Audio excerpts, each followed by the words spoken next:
고린도전서 8장 1절에서 13절 말씀입니다. 다 찾으신 줄로 알고요. 저와 여러분이 한 절씩 교독하도록 하겠습니다. 우상의 제물에 대하여는 우리가 다 지식이 있는 줄을 아나 지식은 교만하게 하며 사랑은 덕을 세우나니 아직도 마땅히 알 것을 알지 못하는 것이요. 또 누구든지 하나님을 사랑하면 그 사람은 하나님도 알아주시느니라. 그러므로 우상의 제물을 먹는 일에 대하여는 우리가 우상은 세상에 아무것도 아니며 또한 하나님은 한 분밖에 없는 줄 아노라. 비록 하늘에나 땅에나 신이라 불리는 자가 있어 많은 신과 많은 주가 있으나 그러나 우리에게는 한 하나님 곧 아버지가 계시니 만물이 그에게서 났고 우리도 그를 위하여 있고 또한 한 주 예수 그리스도께서 계시니 만물이 그로 말미암고 우리도 그로 말미암아 있느니라. 그러나 이 지식은 모든 사람에게 있는 것은 아니므로 어떤 이들은 지금까지 우상에 대한 습관이 있어 우상의 제물로 알고 먹는 고로 그들의 양심이 약하여지고 더러워지느니라. 음식은 우리를 하나님 앞에 내세우지 못하나니 우리가 먹지 않는다고 해서 더 못 사는 것도 아니고 먹는다고 해서 더 잘 사는 것도 아니니라. 그런즉 너희의 자유가 믿음이 약한 자들에게 걸려 넘어지게 하는 것이 되지 않도록 조심하라. 지식 있는 내가 우상의 집에 앉아 먹는 것을 누구든지 보면 그 믿음이 약한 자들이 양심이 담력을 얻어 우상의 제물을 먹게 되지 않겠느냐. 그러면 내 지식으로 그 믿음이 약한 자가 멸망하나니 그는 그리스도께서 위하여 죽으신 형제라. 이같이 너희가 형제에게 죄를 지어 그 약한 양심을 상하게 하는 것이 곧 그리스도에게 죄를 짓는 것이라. 함께 읽겠습니다. 그러므로 만일 음식이 내 형제를 실족하게 한다면 나는 영원히 고기를 먹지 아니하여 내 형제를 실족하지 않게 하리라. 아멘. 오늘은 고린도전서 말씀 본문을 가지고 포기의 희열이라는 제목으로 하나님의 말씀을 여러분과 나누도록 하겠습니다. 우리 여러분들에게 환한 미소로 함께 이렇게 인사하겠습니다. 하나님께서 당신을 사랑하십니다.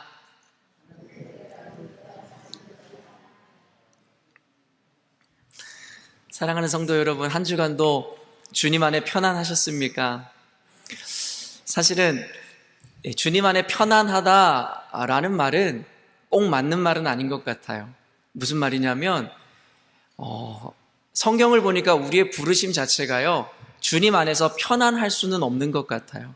왜냐하면 예수를 믿는 사람들이 걸어가는 길이 어떤 길이라고 성경에서 분명하게 이야기하죠? 좁은 길이고 고난의 길이고 십자가의 길이라고 이야기하더라는 거예요. 사실은 제 설교가 너무 보수적이고 어떻게 보면 여러분이 듣기에 참 어려울 수 있잖아요. 그런데 성경에서는 분명하게 우리에게 우리가 별로 원치 않는 그 메시지에 대해서 분명하게 뚜렷하게 이야기하고 있더라는 것이에요. 그래서 오늘은 조금 단호하고 완곡한 말씀이지만 최대한 이렇게 부드럽게 전하려고 노력해 보도록 하겠습니다. 그래야지 이게 좀 중화가 돼서 여러분이 그 말씀을 좀 잘 받아들이지 않을까요? 왜냐하면 메시지 자체가 오늘도 사실은 우리가 받아들이고 또 순종하기가 여간 어려운 말씀이 아닐 것 같아서 하는 이야기예요. 아까도 이야기했지만 그리스도인들의 삶, 예수를 믿는 자들의 삶은 편안할 수는 없어요. 하지만 한번 들어보세요. 평안할 수는 있어요. 여러분, 편안과 평안의 차이를 그리스도인들이 인식하지 못하면 우리는 우리의 삶에 대한 오해가 있을 수 있어요. 여러분, 예수 믿는다고 편안한 게 아니에요. 하지만 예수를 믿으면 평안합니다. 믿으십니까? 예수 믿는다고 우리 인생이 잘 풀리거나 잘 되는 건 아니라는 거예요. 도리어 잘 돼도 우리는 그 잘됨을 오히려 포기하고 어려운 길로 나아가야 될 수도 있다는 거예요. 그렇기 때문에 우리는 편안할 수는 없는데, 제가 오늘 청년부 예배 때 본문으로 사용할 메시지지만 여러분, 사도들이 예수를 전하다가 매를 맞고 능욕을 받고 감옥에 갇히기도 하고 능욕을 받았는데 그들이 풀려나면서 하는 고백이 무엇이냐면, 내가 하나님 앞에 이러한 능욕과 수치를 당할 자로 여김을 받음에 하나님 앞에 기뻐하더라 라는 고백이 있어요. 사실은 그 말씀이 제가 여전히도 완벽하게 이루지 못한, 제가 지향하는 말씀이거든요. 어떻게 매를 맞았는데, 그것도 선한 일을 하고 그들을 살려보겠다고 예수를 전하는데 채찍질을 하고 매를 맞았는데 도리어 기뻐할 수 있냐라는 거예요. 사람이라는 것은 자기에게 환대하는 자에게 잘해줄 수 있는데 자기를 모욕하고 자기를 비난한 자를 사랑하기는 참 쉽지 않은 것 같아요. 더욱이 그들을 사랑함으로 그들을 살리기 위해서 복음을 전하다가 능욕을 당한다면 여러분 이처럼 억울한 일이 어디 있겠냐라는 거예요. 복음을 전한다는 거, 예수님이 원하는 삶을 산다는 거 결코 우리에게 편안을 주지 않을 거예요. 그러나 분명한 것은 사도들과 같이 그 가운데서 주님을 믿음의 눈으로 바라봄으로 말미암아 평안할 수 있다라는 것입니다. 교회가 겪는 어려움, 여러분의 삶 가운데 겪는 어려움, 어떻게 하나님 저에게 이럴 수가 있어요? 제가 예수님을 이렇게 열심히 믿는데 왜 우리 가정 가운데, 우리 교회 가운데 이런 문제가 있어야만 합니까? 사랑하는 성도 여러분, 어쩌면 그 문제라는 것, 고난이라는 것은 피할 수 없는 숙명인지도 모르겠어요. 제가 토요새벽에서도 말씀드렸지만 오히려 그 고난과 시험이 우리에게는 기쁨이 돼야 되는 조건이 된다라는 것이에요. 그렇다면 그 문제 가운데서도, 고통 가운데서도 우리는 평안을 누려야 한다는 것입니다. 여러분에게 바라건대 여러분은 편안을 구하는 자들이 되기보다는 평안을 구하시는 성도님 되시기를 주님의 이름으로 축복합니다. 참 모순적인 표현들이 참 많아요. 성경에는 모순적인, 때로는 우리에게 하나님의 주권만을 바라보며 하나님 앞에 믿음으로 나아가라 하면서도 야고보서에서는 우리의 행위로 그 믿음을 보이라 이야기하니까 때로는 이것이 좋은 먹잇감이 돼서 행위가 먼저냐 하나님 앞에 믿음의 순종이 먼저냐라는 논쟁이 벌어지기도 한다는 거예요. 성경에는 그런 어떻게 보면은 상반되어지는 또 그리고 모순적인 표현들이 참 많아요. 그래서 신앙생활이란 게 참 어렵다는 거예요. 정답이 딱 떨어지는 것이라면 얼마나 쉽겠어요. 하지만 성경은 너희들이 믿음으로 균형을 맞춰서 그 가운데서 잘 반응하면서 살아가라는 거예요. 그래서 참 어렵다라는 거예요. 오늘의 제목 자체가 그렇지 않아요? 포기의 희열. 이미 이 제목 자체가 모순적이지 않아요? 포기라는 것은 일반적으로 우리에게 좋은 느낌으로 들리는 단어는 아니에요. 뭔가를 포기해야 되니까요. 뭔가를 버려야 되니까요. 그런데 이 희열이라는 단어는 사전적 단어로 찾아보면 기쁨과 즐거워하다라는 표현의 방법이라는 거예요. 그런데 희열이란 단어는 우리가 알다시피 기쁨과 즐거움보다 더 극대화된 좋음의 표현인 것 같아요. 그죠? 기쁨. 예를 들어 포기의 기쁨보다 포기의 희열이라는 제목이 우리에게 더 큰 기쁨과 기대를 낳게 하는 단어라는 거죠. 사랑하는 성도 여러분, 잘 알고 계시겠지만 교회의 헬라어 원어가 뭐죠? 에클레시아라는 단어예요. 이 에클레시아라는 단어의 문자적인 해석으로 보면 밖으로부터 불러 모으다라는 뜻을 갖고 있어요. 근데 이 밖이 뭐겠어요? 바로 세상을 의미하는 거야. 예수를 믿지 않던 삶에서부터 그들을 이끌어내 모은 곳, 그것이 바로 교회라는 것이에요. 그래서 이 뜻을 풀어서 이렇게 사전적으로 설명합니다. 죄악된 세상에서 불러 모아진 성별된 자들, 구별된 자들의 모임, 곧 예수 그리스도를 구주로 고백하는 성도의 모임을 가리킨다. 이것이 바로 사전적 교회의 의미라는 거예요. 그러니까 교회라는 것은 지난주에도 이야기했지만 이미 구원을 얻고 주님을 구주로 고백하는 자들의 모임이라는 거예요. 그래서 교회의 목적이라는 것은 사실은 구원을 이루기 위한 것이 아니라 이미 구원을 얻은 자들의 모임이라는 거예요. 물론 새신자들이나 이제는 지금까지 예수를 믿지 않았던 자들은 미리 믿는 자들을 통해서 구원이라는 것을 이루어 가야 하기도 하지만 본래적인 교회의 목적은 애초에 성령의 임재하심으로 인해서 구원을 얻고 주님을 따르기로 결정한 성도들의 모임이 된 것, 그것이 바로 교회의 기원 아니겠냐는 것이에요.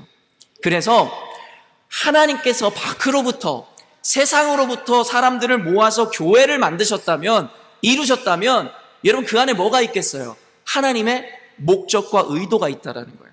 제가 늘 이야기하지만 세상에 존재하는 모든 것, 인간을 포함한 모든 것에는 목적과 존재 이유가 있다고 이야기했어요. 그렇죠?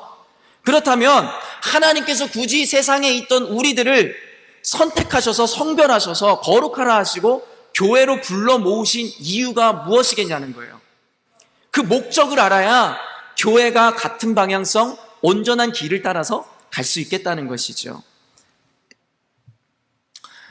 Great Commitment라는 여러분 지상 대명령이라는 단어를 우린 잘 알고 있잖아요. 마태복음 28장 18절에서 20절 말씀이 그 지상 대명령이라는 말씀 귀절인데 한번 읽어보도록 하겠습니다. 시작. 모든 권세를 내게 주셨으니 그러므로 너희는 가서 모든 민족을 제자로 삼아 아버지와 아들과 성령의 이름으로 세례를 베풀고 내가 너희에게 분부한 모든 것을 가르쳐 지키게 하라. 볼지어다 내가 세상 끝날까지 너희와 항상 함께 있으리라 하시니. 예수님이 죽으시고 부활하시고 승천하시면서 남겨진 제자들에게 이런 이야기를 하시는 거예요. 이제 너희들이 예수 잘 믿었으니까, 나의 구원을 보았으니까, 나의 부활을 보았으니까 됐어 라고 말씀하시는 것이 아니라, 그랬다면 이제는 너희들이 나가 땅끝까지 복음을 증거하고 예수님의 제자, 나의 제자를 만드는 공동체가 되라고 부르시더라는 거예요. 그래서 사도행전 1장 8절에 다시 한번 쐐기를 박는 말씀이 있잖아요. 오직 성령이 너희에게 임하시면 너희가 권능을 받고 온 예루살렘과 유다와 사마리아와 땅끝까지 이르러 내 증인이 되리라. 사랑하는 성도 여러분, 우리가 구원을 얻었다면요, 성령을 받았다면요, 우리는 나가서 전하는 사명을 감당할 수밖에 없는 존재들이라는 거예요. 그렇다면 여기서 지상 대명령이라는 명령을 받은 우리 교회에 여러분 궁극적인 목적과 목표가 뭐겠냐는 거예요. 모두가 알겠죠? 뭐죠? 바로 복음을 전하는 거예요. 세상을 변화시키는 사명 가운데 우리 교회가 부름을 받았다는 거예요. 교회는 교회의 존재 자체로의 의미를 갖는 것이 아니라 그 목적을 이루는 수단으로서의 가치를 갖게 되는 거예요. 목적과 방향성을 잃은 어떤 존재는요, 그 존재의 가치가 없다라는 거예요. 그래서 마태복음 5장 13절 16절에 이렇게 이야기하잖아요. 마태복음 읽습니다. 시작. 세상의 소금이니 소금이 만일 그 맛을 잃어버리면 무엇으로 짜게 하리요? 후에는 아무 쓸데없어 다만 밖에 버려져 사람에게 밟힐 뿐이니라. 너희는 세상의 빛이라. 산 위에 있는 동네가 숨겨지지 못할 것이요, 사람이 등불을 켜서 말 아래에 두지 아니하고 등경 위에 두나니 이러므로 집안 모든 사람에게 비치느니라. 이같이 너희 빛이 사람 앞에 비치게 하여 그들로 너희 착한 행실을 보고 하늘에 계신 너희 아버지께 영광을 돌리게 하라. 세상 가운데 복음을 전하고 세상을 가르쳐 제자를 삼으라는 이 부르심 앞에, 그래서 주님께서 우리들을 지칭하여 너희는 세상의 소금이고 빛이라고 이야기하는 거예요. 뭐냐면 세상에 꼭 필요한 존재들이 되라고 말씀하시더라는 거예요. 그런데 만약에 말씀에 읽었듯이 소금이 제 기능을 상실해버리면 그냥 길바닥에 버리워진다라고 이야기하더라는 거예요. 사랑하는 성도 여러분, 소금의 기능이 뭐죠? 맛있게 하고 맛을 내는 역할을 하는 거잖아요. 그리고 우리가 잘 알고 계시겠지만 소금이 또 다른 기능이 있는데 그게 뭐죠? 바로 부패를 방지하는 것이에요. 썩는 것을 방지하기 위해서 소금을 뿌려두면 그것이 오랫동안 지속될 수 있다는 것이에요. 우리의 존재가 세상에 맛을 내는 존재, 세상의 부패를 방지하는 존재, 그래서 하나님께서 우리를 소금이라고 부르셨다고 하는데, 우리가 제 기능을 감당하지 못하면, 교회가 그 기능을 감당하지 못하면 교회가 버리워질 수 있다는 것이에요. 세상이 어둠이라고 이야기합니다. 그러면 대조적으로 교회는 뭐라고 이야기하죠? 빛이라고 이야기하는 거예요. 빛이 존재의 이유가 무엇이에요? 어둠 가운데 비춰서 어둠을 밝게 하라는 거예요. 그렇다면 교회는 이 빛의 사명을 감당하기 위해서 세상을 밝히는 역할을 해야 된다는 거예요. 믿으십니까? 그래서 여러분, 하나님께서 우리에게 어떻게 하라는 거예요? 그 기능을 위해서, 그 목적을 위해서 거룩하라 이야기하더라는 거예요. 여러분, 우리가 무엇이 간데 세상을 변화시킬 수 있겠습니까? 물론 교회 안에도 사업이 잘 되거나 부유하거나 세상적인 명예와 권력을 가진 분들이 계실 수 있어요. 그런데 사랑하는 성도 여러분, 비율적으로 생각하면 세상에도 똑똑한 사람들이 있고 부유한 자들이 있고 권력을 가진 자들이 있다는 것이에요. 만약에 세속이 가진 힘의 논리에 의해서 교회가 세상을 변화시켜야 된다면 여러분, 우리는 그들을 감당할 수 없어요. 세상의 문화가, 세상의 모든 어떤 시스템이 교회보다 더 발전된 세상이니까요. 그래서 주님께서 우리에게 말씀하시는 게 뭐예요? 그런 세상 가운데 너희들이 같이 당당하게 서서 싸우라는 것이 아니라 우리에게 뭐라 그러죠? 거룩하라는 거예요. 거룩이 늘 이야기하지만 무슨 의미예요? 구별되어 다르라는 거예요. 너희들이 힘의 논리에 의해서 싸워서 짓밟고 이기는 것이 아니라 너희들이 그들과 다른 모습을 보여주라는 거예요. 그래서 성경에서는 뭐라고 이야기하죠? 산상수훈에서 뭐라고 이야기합니까? 또 예수님의 가르침에서 뭐라고 이야기합니까? 원수도 사랑하고 모순적이잖아요. 왼뺨을 때리면 오른뺨도 돌려대라 그러고, 겉옷을 달라 그러면 속옷도 벗어주라 그러고, 오리를 가자 그러면 심리도 같이 가주라고. 세상 사람들이 그런 게 어디 있어요? 내 왼뺨을 때리면 나는 양뺨을 때려야죠. 내 겉옷을 달라는 사람의 멱살을 집어야죠. 원수된 사람들을 여러분, 우리가 그것보다 더 크게 복수를 해야죠.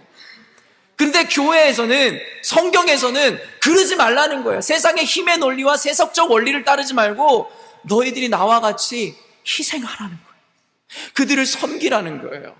그들을 힘의 논리로 막 싸우지 말고 그들을 희생의 가치로 보여주라는 거예요. 그러면 여러분, 예전에 그런 이솝우화에 이런 이야기가 있잖아요. 어떤 행인이 길을 가고 있는데 태양이랑 바람이 싸움을 한 거예요. 그죠? 그래서 태양과 바람이 이런 얘기 하잖아요. 네가 더 세니 내가 더 세니 이런 얘기 하다가, 그럼 우리 내기해보자. 저기 길을 가는 저 사람의 외투를 벗기는 자가 더 강한 자라고 우리 이야기하자. 그랬더니 첫 번째 바람이 심한 강풍을 막 하고 막 바람을 불기 시작하니까 어떻게 해요? 그 사람이 더 옷을 막 저매드는 거예요. 그러니까 이 옷이 날아가기는커녕 더 그 사람 몸에 꽉 달라붙게 되는 거예요. 근데 태양이 어떻게 했죠? 따뜻한 햇살을 비추니까 그 사람이 알아서 스스로 옷을 벗더라는 거예요. 어쩌면 우리가 갖고 있는 관념이 강제로, 억지로, 힘에 의해서 사람들을 변화시켜야 된다고 생각할지는 모르겠으나, 하나님이 가르쳐주시는 예수 그리스도의 모습을 통해 보여주신 그 강력한 방법은 힘의 논리가 아니라 섬김의 논리이고 희생의 가치라는 거예요. 그렇다면 오늘 제목이 이제 여기서부터 조금 뚜렷해지지 않을까요? 포기의 희열. 여러분, 포기라는 것은 일반적으로 우리가 피하고 싶은 것이지만 오늘 메시지를 통해서 여러분에게 드리고 싶은 말씀은 무엇이냐면, 포기라는 것을 즐거워하라는 거예요. 희생하는 것을 즐거워하라는 거예요. 왜요? 희생 자체는, 포기 자체는 즐거운 것이 없어요. 우리가 손해를 보는 것이란 말이에요. 그런데 여러분, 어떻게 우리가 기뻐하고 희열을 느낄 수 있겠다는 거예요?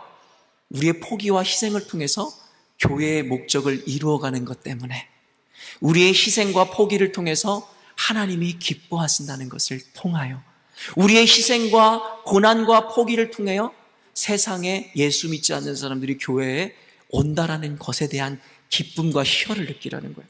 사랑하는 성도 여러분, 저는 우리 교회가 수준 높은 교회가 됐으면 좋겠어요. 1차적인 교회 되지 않았으면 좋겠어요.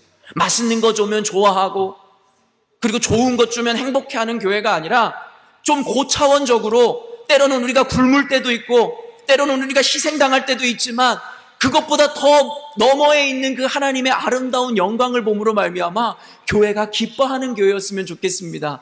눈에 보이는 고난이나 희생이나 시험 때문에 상처받는 것이 아니라 도리어 기뻐하는 교회 되시기를 주님의 이름으로 축복합니다. 그렇다면, 여기까지 알았다면 이러한 가치들을 지켜내기 위해서 하나님께서 우리에게 요구하는 것이 무엇이겠어요? 바로 순종이라는 것이에요. 순종. 그래서 성경에 보면 뭐예요? 순종이 제사보다 낫다라는 거예요. 근데 많은 그리스도인들이 하나님 앞에 예배했으면 오케이, 됐습니다. 좋은 시스템, 좋은 양육 프로그램, 좋은 교회의 모양을 갖추면 됐습니다라고 생각하지만 그것이 율법주의에 매이고 제사의 가치를 더 높게 보는 성도들의 오류이고 판단이라는 거예요. 하나님께서 그런 성도들 향해서 이렇게 이야기하는 거예요. 제사보다 순종이 더 낫다라는 거예요. 너희들의 그런 형식보다, 그러한 예배보다 내 작은 이야기 하나에 순종하는 것이 나에게는 더 큰 예배다라고 주님께서 말씀하시더라는 거예요. 그런데 사랑하는 성도 여러분, 우리 청년부는 이 단어를 이해 못하던데 여러분은 이해하실 거라고 생각해요. 그렇다면 순종을 해야 되는 것이 교회의 사명이고 우리의 입장인 것은 맞는데, 그렇다면 순종 중에서도 순종의 극치가 뭐겠냐는 거예요. 순종의 극치. 극치라는 단어 아시죠? 순종의 그런 극치는 뭘까요? 순종은 하나님이 기뻐하시는 건데 그 순종에서 중에서도 극치, 진짜 최고의 순종은 무엇이겠냐는 거예요. 기꺼이 순종하는 거예요. 기계적으로 강제로 로봇처럼 순종하는 것이 아니라 willing to, 즐거이, 기꺼이 순종할 때에 그 순종을 하나님께서 더 큰 순종의 기쁨으로 보신다라는 것이에요. 여러분, 아브라함에게 하나님께서 주셨던 가장 큰 시험이 뭐였죠? 아들을 바치라는 것이었어요. 100세에 얻은 그 귀한 아들을 바치라는 거예요. 그런데 로마서에서 그 아브라함의 순종에 대해서 이렇게 이야기해요. 그가 기꺼이 하나님께 아들을 바침으로 말미암아 하나님께서 그것을 그의 믿음의 의로 보셨다는 거예요. 오해하실 것이 있어요. 근데 이 말씀을 보면 아브라함이 기꺼이 이삭을 바쳤다고 해서 성도님들은 아브라함에게 이삭을 바치라 했을 때 아브라함이 예 주님이 바치라면 드려야지요. 아이고 즐거워라. 어떻게 양념을 해드릴까요? 우리 아이를 어떻게 이렇게 칼질을 해가지고 하나님께 드릴까요? 아브라함이 여러분 그런 마음이었을까요? 그래서 기꺼이 드렸노라고 이야기하는 것일까요? 아니라는 거예요. 아브라함의 마음이 얼마나 힘들었겠어요. 하나님 차라리 내 팔다리를 잘라가십시오. 하나님 내 모든 재산을 가져가십시오. 근데 이 아이만은 안 돼요. 이 아이를 어떻게 하나님 주셨는데 내가 100세 만에 얻은 이 아이를 어떻게 달라시는 거예요. 3일간 그 아이를 나귀에 태우고선 걸어가는 그 발걸음이 천근만근이었고 산에 오르는 그 아이의 모습을 보면서 마음이 억장이 무너졌을 거예요. 그런데 여기서 기꺼이 드렸다라는 표현은 무엇이냐면 아브라함이 즐거워한 것이 아니라 그에게는 가장 고통스러운 순간이었지만 하나님 앞에 그 고통을 맡겨드리며 하나님 원하시는 일이기에 기꺼이 드리겠다는 표현이라는 거예요. 여러분 이해가 되십니까? 우리 그리스도인들에게 도전하시는 고난과 고통은 누구나 피하고 싶은 일들일 거예요. 그러나 하나님께서 순종하라 말씀하실 때에 우리가 하나님 기꺼이 하나님께 내 삶을 드리겠다라는 표현은 내 삶이 고통이 아무것도 아니어서가 아니라 나에게 너무나 힘든 것이지만 주님 원하신다면 주님 바라시는 것이라면 하나님 내가 드리겠습니다. 내가 저 사람이 미워 죽겠지만 주님 사랑하시라 한다면 나는 죽이고 싶지만 사랑하겠습니다. 하나님 내 것 내놓으라 하면 하나님 나는 너무 주기 싫지만 주님 원하시면 드리겠습니다. 그것이 바로 기꺼이 즐거이 드리는 헌신의 의미라는 것입니다. 지난주에도 이야기했지만 제가 조금 더 이 말씀에 대한 보충이 필요하겠다는 생각이 들었어요. 왜냐하면 예를 들어 제가 술, 담배는 그리스도인들에게 좋은 것이 아닙니다. 아니면 여러분은 도덕적으로 성결하게 사셔야 됩니다. 윤리적으로 깨끗하셔야 됩니다. 그냥 이렇게만 이야기해버리면 어쩌면 여러분들에게 저 역시도 너무 율법주의적으로 가르친다는 생각이 들었어요. 그래서 성경에서 그럼 왜 우리가 술이나 담배 아니면 도덕적으로 음란한 것에 대해서 피해야 되는 것인지에 대해서 성경적 근거로 가르쳐드려야겠다는 생각이 들었어요. 사실은 이런 주제는 제가 청년들 수련회 가거나 청소년들 데리고 캠프를 가면 그들에게 강의하는 내용이에요. 한 2시간, 3시간 정도요. 그런데 이 설교 안에 이 메시지들을 다 녹여내는데 다소 무리가 있겠으나 제가 믿는 건 첫째, 하나님께서 여러분에게 이해케 하시리라 믿습니다. 둘째, 여러분의 수준이 이 메시지를 듣고도 충분히 녹여낼 수 있는 성숙한 믿음이라고 저는 믿습니다. 그래서 오늘 이 메시지를 여러분들이 가감없이 성령이 주시는 지혜로 잘 이해하셨으면 좋겠습니다. 많은 이들이 율법적 접근으로 헌금이나 아니면 제가 이야기한 이런 일들에 대해서 해석하고 대하는 경향이 있어요. 너희들이 11조를 해야지만, 헌금을 해야지만, 술, 담배를 끊어야지만, 율법적으로 정결하고 깨끗이 살아야지만 너희들이 구원을 얻어, 너희들이 하나님께 인정을 받아. 이런 식의 접근 방법으로 하나님 앞에 예배하고 주님을 섬기는 분들도 꽤 많이 있으세요.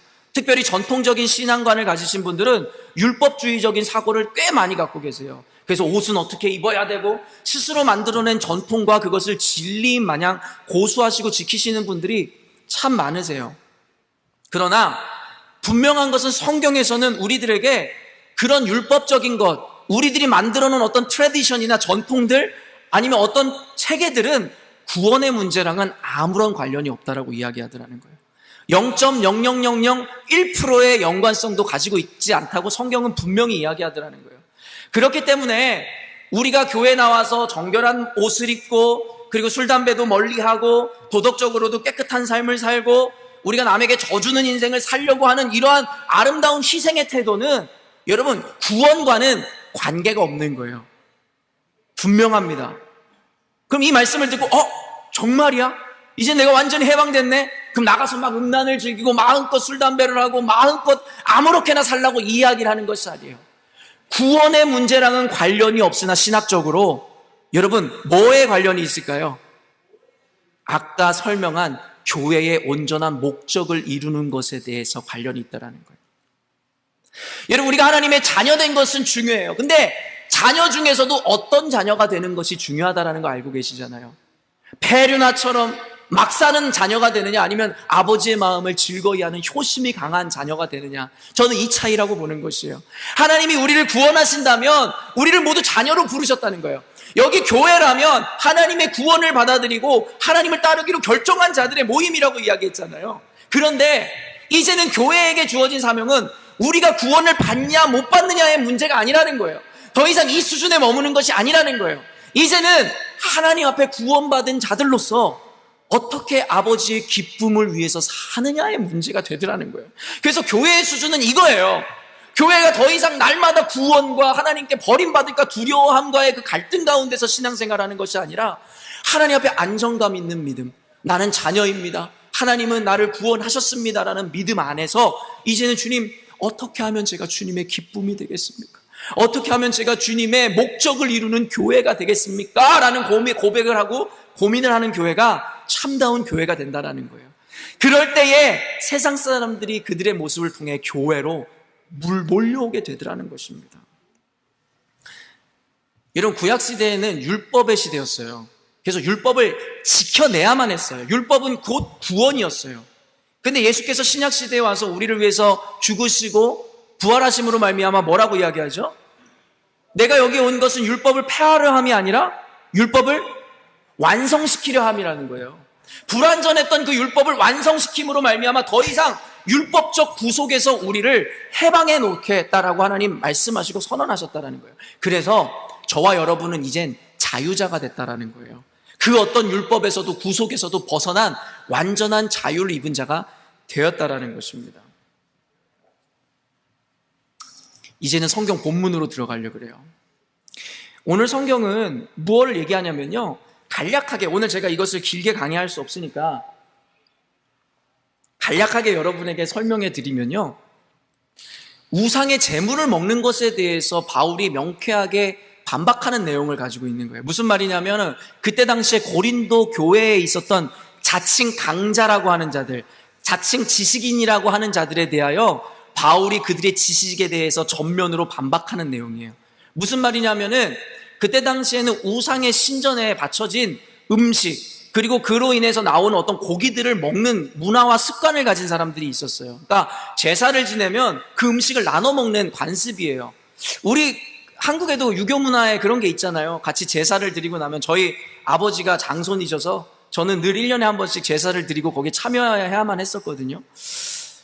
그들이 꼭 하는 게 있잖아요. 제사밥을 먹으면은 복을 얻는다는 거예요. 그래서 제사밥들을 먹고, 그리고 음복주라고 해가지고, 여러분들은 모르시잖아요. 다 교회 열심히 다니시는 분들인데, 음복주라고 해서 술을 나누고 그 복을 나눈다라는 그런 문화들이 있잖아요. 근데 재밌게도 이때 당시에, 초대교회 그 당시에도, 고대에도 이런 문화들이 있었다는 거예요. 그래서 우상들에게 바쳐진 음식, 특별히 고기들을 가지고 나와서 나누어 먹는 관습들이 있었어요. 근데 고린도 교회의 지식인이라는 자들이 이런 이야기를 하는 거예요. 우리는 예수를 믿는 가운데 우리는 완전한 지식이 있다. 그래서 이 고기를 먹는 것이 우리들에게는 아무런 문제가 되지 않는다는 것을 알고 있다. 그래서 우리는 이 고기를 먹어도 된다라는 논리를 펼치기 시작하더라는 거예요. 왜냐면 아까도 이야기했지만 예수님은 율법에서 우리를 자유케 하신 것이잖아요. 한번 4절 말씀 읽어볼게요. 시작.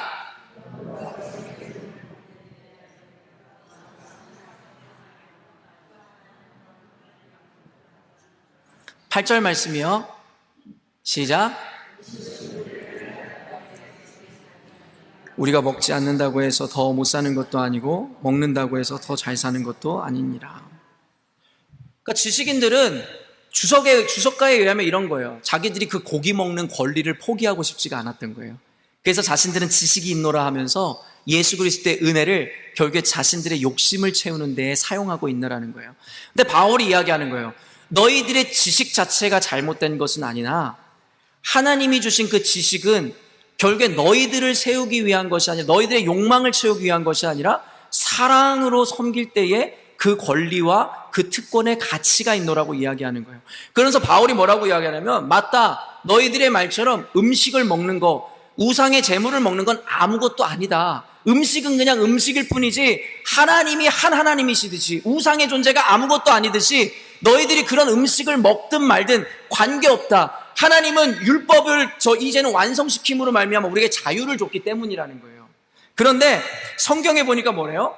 여전히도 그들 안에 습관이 있다라는 거예요. 뭐냐면 우상에게서 나온 제사를 드린 그 음식 고기를 먹는 것은 우상 숭배와도 같다라는 거예요. 구약 시대에서부터 이루어졌던 그 습관을 가지고 있었던 믿음이 연약한 사람들이 있었다라는 거예요. 오늘 1절 말씀 한번 읽어볼게요. 본문 말씀이요. 시작.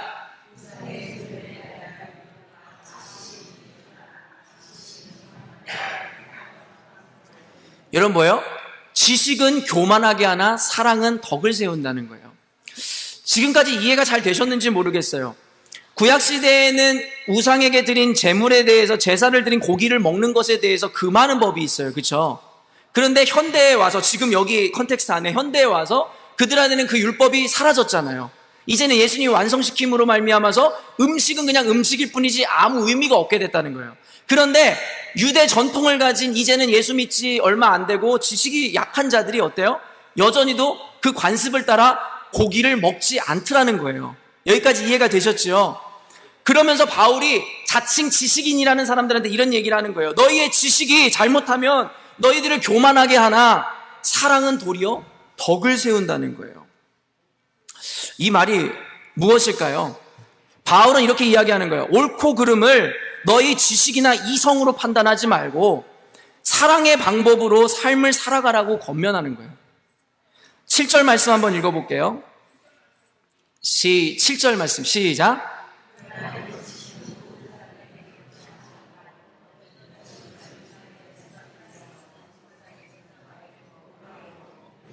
심히 약하여지고 더러워지느니라. 여전히도 습관이 있어서 9절 말씀이에요. 읽습니다. 시작.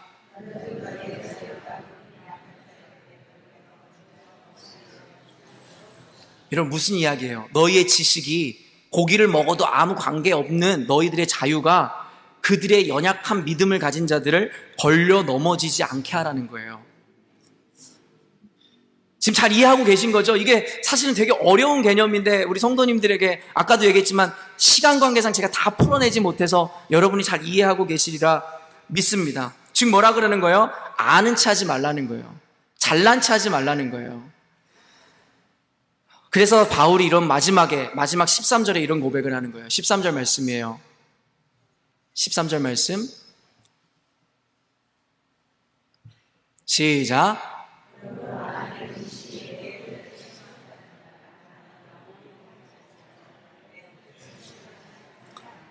네, 무슨 말인지 아시겠죠?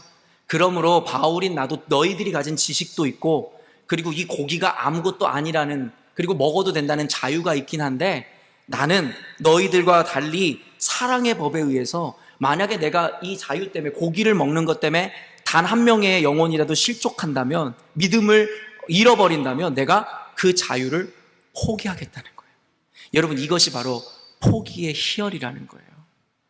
여러분 그리스도인들은요 자유가 없어서가 아니에요. 이제는 그 자유를 통해서 도리어 남들의 종노릇하는 게 바로 우리들의 모습이어야 된다는 거예요.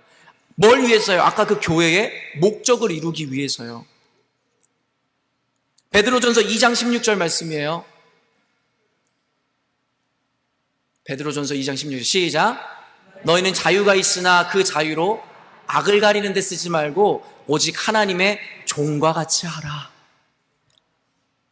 여러분 그리스도인에게 있는 자유는 무한합니다. 그러나 그리스도인은 자유인인과 동시에 예수 그리스도의 종으로 부름을 받았다는 거예요. 그 자유가 더 이상 나의 욕구와 만족을 위해서 사용되는 것이 아니라 세상에 그리고 교회 안에 믿음이 연약한 자들을 위해서 그 자유를 포기하는 믿음을 사랑을 보여주라는 것이에요. 여러분 이 술, 담배나 그리스도인들의 도덕적인 모습에 대해서 이해하시려면 여러분 우리가 역사적인 이해가 필요해요. 여러분 언젠가도 이야기했지만 지금 웨스턴 처치들 그러니까 서양 교회들은요 여러분 술을 먹는 것이 금하게 되어 있지 않아요. 심지어는 신학교에서도 펍에 가서 맥주 한잔 하는 거 그들의 하나의 문화이기도 하고 서로 교제하는 방법이기도 해요.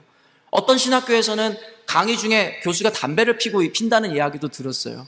근데 여러분 언젠가도 이야기했지만 이 신앙이라는 것, 복음이라는 것은 본질이 흔들리지 않는 한 그 모양은 언제나 바뀔 수가 있는 것인데, 한국 사회에는 예전에 여러분 국채보상운동이라는 그 일제 치하에 있을 때 그 운동이 전국적으로 범국민적으로 이루어졌다는 거 알고 계시나요? 나라에 빚을 갚자는 거예요. 일본에게 갖고 있었던 빚을. 그래서 한국에 돌아왔던 선교사들이요, 그때 당시에 한국에 있었던 가장 심하고 안 좋은 문화가 뭐였어요? 바로 술, 담배, 그리고 그들이 이야기하는 계집질하는 문화라는 거예요. 뭐냐면 남자들이 음란하게 바람을 피거나 여자들을 돈 주고 사는 행위들이 너무나 많았다라는 거예요. 그래서 선교사들이 이것은 하나님 보기 합당한 일이 아니다. 그래서 우리가 이것을 그 마음으로 나라의 빚을 갚는 데 사용하자. 그렇게 시작하면서 교회라면 술, 담배를 하지 말고 우리가 깨끗하고 정결하게 삶으로 나라가 처한 이 위기 가운데서 우리가 극복해내자라는 좋은 생각에서 시작된 거예요. 그런데 이러한 관념들과 교육이 체계적으로 이루어지지 않고 그냥 시간만 지나다 보니까 사람들이 이런 인식이 생겼어요. 애초에 기원은 알지 못하고 그냥 교회 다니는 사람은 술, 담배 먹으면 안 돼. 그러니까 하나의 율법이 되어버린 거예요. 그런데 아까도 이야기했지만 술, 담배는 아무것도 아닌데 하나의 율법처럼 되어버린 한국인들, 기독교인들 사이 안에 기독교인들이 술을 먹으면, 담배를 피면 그것 때문에 믿음이 연약해서 아까 말한 그 습관을 여전히도 가진 자들이 있어서 여러분 마음의 실족함을 얻게 된다는 거예요. 그래서 교회 가치는 뭐라고요? 그 작은 자 하나를 얻기 위해서, 믿음이 연약한 자를 위해서 내가 내 것을 포기하겠다는 거예요. 바울이 고기를 먹을 수는 있으나 습관을 따라 사는 연약한 자들을 위해서 내가 고기를 먹는 자유를 포기하노라. 우리들에게 마찬가지예요. 나에게는 어떤 것도 행할 수 있고 어떤 것도 먹을 수 있는 자유가 있으나 혹시 내가 그러한 모습을 보면서 실족하는 자가 있으면 나는 그 자유를 포기하노라. 전에 제가 이야기했나요? 저 포기하는 거 참 많다고 얘기했잖아요. 뭐 이렇게 문신하는 것도 그렇고 그거 얘기했잖아요. 요즘에 들어서 생긴 고민이 있어요. 내가 만약에 벤츠를 사면 어떡하지? 살 일도 없고 생길 일도 없는데 걱정이 되더라고요. 그래서 내가 열심히 돈을 모아서 제가 벤츠를 샀어요. 그리고 제가 어느 날 열린문교회 그 벤츠를 타고서는 이렇게 딱 오는 거예요. 그러면 여러분 뭐라 생각하실까요? 진짜 여러분 이럴 자신 있으세요? 전사님 벤츠 사셨네요. 축하해요. 제가 여기 이거 제가 틴팅은 해드릴게요. 제가 뭐 서비스 뭐 해드릴게요. 이러실 것 같아요? 속으로 그러겠죠. 저거 돈 어디서 난 거야? 저거 다 우리 헌금 아니야? 그래 생각했어요. 돈 있어도 벤츠는 사지 말자. 여러분이 인정하실 수 있는 차까지만 사자.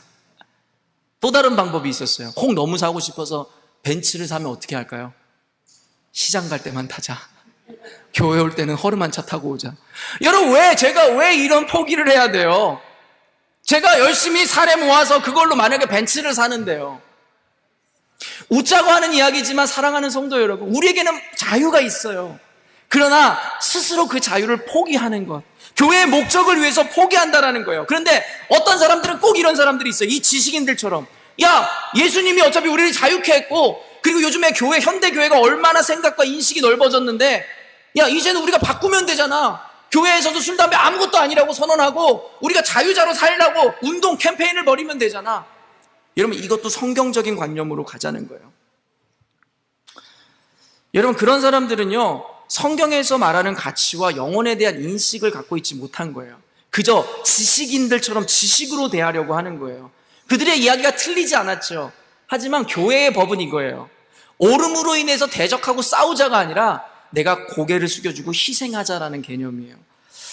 그리고 여러분, 우리가 아무리 운동하고 싸운다는데 그 습관을 가진 모든 사람을 바꿀 수 있어요? 아니요. 그 가운데 분명히 실족하는 사람이 한 명이라도 있다는 거예요. 그럼 그 사람들이 이렇게 얘기할 수 있어요. 고작 한 명을 위해서 우리가 모두가 희생해야 된다고? 여러분, 세상은 많은 인원, 다수의 법칙을 세우는지 모르지만 성경에선 단 한 영혼이 얼마나 중요한지에 대해서 이야기하고 있다는 거예요. 마가복음 8장 36절 37절이에요.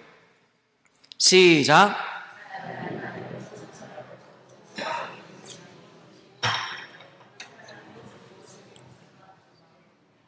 여러분, 사람의 가치는요, 한 영혼의 가치는 천하보다 귀하다고 성경은 이야기하고 있어요. 여러분, 우리 교회는요, 모든 사람의 구원이 아니라 단 한 영혼이라도 구원하기 위해 발버둥 치는 교회여야 된다는 거예요. 교회는 다수를 위해서 존재하는 것이 아니라 믿음이 연약한 단 한 명의 소자를 위해서 존재한다는 거예요. 마태복음 18장 6절이요. 시작. 다시 시작. 나를 믿는 이 작은 자 중 하나를 실족하게 하면 차라리 연잔 맷돌을 그 목에 달려서 깊은 바다에 빠뜨려지는 것이 나으리라. 성경에서 한 영혼을 이렇게 생각한다는 거예요. 한 영혼, 한 소자 하나를 내가 만약에 나의 행위나 어떠함으로 실족해 한다면 차라리 그 목에 연자 맷돌을 달고 물속으로 빠지는 것이 나을 것이라고 이야기한다는 거예요. 교회의 가치는 여러분 세상의 가치와 달라요. 그래서 거룩이라 이야기하는 것입니다. 우리 교회는 아까도 이야기했지만 이젠 더 이상 우리 안의 문제에 대한 것이 아니라 세상으로 나가야 되는 문제에 대해서 고민할 때가 된 것이에요. 하나님 앞에 기도해야 될 때가 된 것이에요. 그런데 세상에 나간다는 것은 힘의 논리와 힘의 원리에 의해서 나가서 그들을 짓밟고 정복하는 것이 아니라 단 한 명의 영혼을 위해서라도 우리 것을 예수님처럼 희생의 가치로 그들에게 우리의 사랑을 보여줘야 된다는 것이에요. 교회 안에서도 마찬가지예요. 믿음이 연약한 자들에게 그들에게 자신의 알량한 지식으로 인해서 네가 틀리고 맞았다라는 것을 싸우고 다투기보다는 여러분 내 자유를, 내 권리를 스스로 포기함으로 말미암아 그들에게 예수 그리스도의 사랑을 보여주어야 된다라는 것입니다. 여러분 이제는 조금 정리가 되셨습니까? 왜 우리가 제가 이야기한 술이라든가 담배라든가 그리스도인이라면 마땅히 하지 말아야 된다라고 인식되어져 있는 것들을 우리가 스스로 포기해야 되는 이유에 대해서 여러분 이해하셨습니까? 우리는 우리의 행위로 인해서 우리의 어떠함으로 인해서 실족하는 단 한 명이라도 교회 안에 존재한다면 우리는 담대히 즐거움으로 그 자유를 포기해야 되는 것입니다. 그리고 그 포기에서 오는 그 희열을 느끼기 시작할 때에 교회는 희생하는 공동체, 사랑하는 공동체, 서로를 섬기는 공동체, 그리고 그런 우리의 소문이 퍼지고 퍼져 시드니에서 열린문 교회는 스스로의 자유를 포기하는 공동체, 사람들을 위해서 세상을 향하여 나아가는 공동체라는 소문을 통해 교회로 물밀듯이 몰려오게 되는 것이라고 저는 믿습니다. 결론을 맺겠습니다. 사랑하는 성도 여러분, 교회는 단 한 명의 영혼이라 할지라도 소홀히 할 수 없는 존재인 것입니다. 공동체인 것입니다. 그래서 바울은 교회의 고린도 교회 자칭 강자라고 지식인이라고 이야기하는 자들에 대해서 담대하게 대적하며 그들에게 이야기하는 것이에요. 너희의 지식을 너희들이 부패하고 너희들의 정욕을 위해 사용하는 것에 사용하지 말고 한 영혼을 위해 사랑의 방법으로 너희들의 권리와 지식을 포기하는 자가 되라고 이야기하더라는 것이에요. 사랑하는 성도 여러분, 쉽지 않은 도전이란 거 알고 있습니다. 얼마나 불편하시겠어요. 여러분의 삶 가운데 할 수 있는데, 해도 되는데, 그런데 기꺼이 여러분이 그것을 포기하라 하니까 얼마나 불편하겠습니까? 사랑하는 성도 여러분, 그것이 바로 십자가의 길, 고난의 길을 나타내는 것이에요. 여러분이 예수 믿는다고 해서 어디서 지금 핍박받거나 고난당하지 않잖아요. 이 고난이라는 것의 의미가 바로 이것이라는 거예요. 예수를 위해서 내 스스로를 포기하는 것. 그것이 바로 궁극에 이야기하는 예수 믿으면 가야 하는 좁은 길, 십자가의 길이라는 것을 인정함으로 말미암아 세상에는 덕이 되고 우리 교회 안에서는 늘 풍성한 하나님의 사랑이 넘치는 공동체 되시기를 주님의 이름으로 축복합니다. 기도하겠습니다.